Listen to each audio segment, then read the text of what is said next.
कार्तिक पूर्णिमा अवसर में आरंभ हो केन्द्रापड़ा बालीजात्रा महोत्सव। एथिपाई प्रस्तुति शेष पर्यायर पहुंची। 7 दिन व्यापी होगा महोत्सव में प्राय 50 रु अधिक स्टल खोल सेपरी प्रत्येक संध्यार विभिन्न प्रकार लोकनृत्य और सांस्कृतिक कार्यक्रम अनुष्ठित हो। काली उद्घाटित हेबो केन्द्रापड़ा बालीजात्रा महोत्सव। गोबरी नदी पठारे प्रस्तुति शेष पर्यायर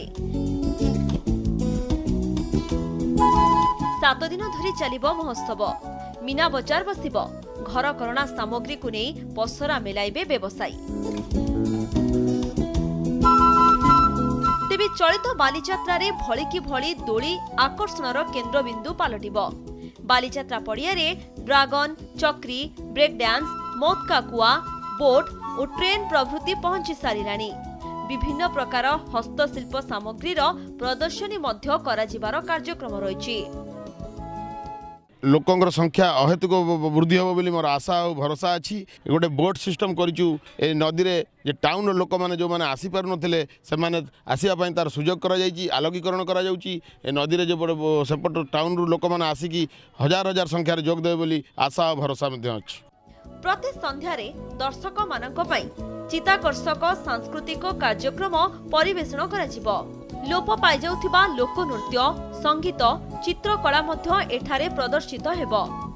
तेबे केन्द्रापड़ार सामाजिक जीवन सहित जड़ित पाला, दासकाठिया, केन्दरा, कीर्तन आदि परिवेषण दर्शकंक मन मोहिबो बोली आयोजक आशा रखिछन्ति।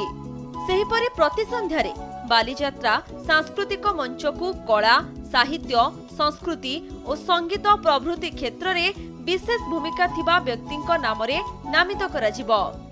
एठारे प्रत्येक स्कूल नृत्य प्रतियोगिता रही एवं विभिन्न अनुष्ठान जो माने डांस अनुष्ठान ताकर मध्य प्रतियोगिता एवं कार्यक्रम रही एवं प्रत्येक दिन संध्यारे मध्य सारस्वत सभा साहित्यिक मानक पई हबो। ज्ञानी गुणी लोक मानक पई आलोचना चक्र मध्य अछि। केन्द्रापड़ा सहर पटरू नदी पार होई बालीजात्रा देखिबा पई जिबाकु थिबा दर्शकंक सुविधा को दृष्टि रखी जिला प्रशासन बोट रो व्यवस्था करिसंती।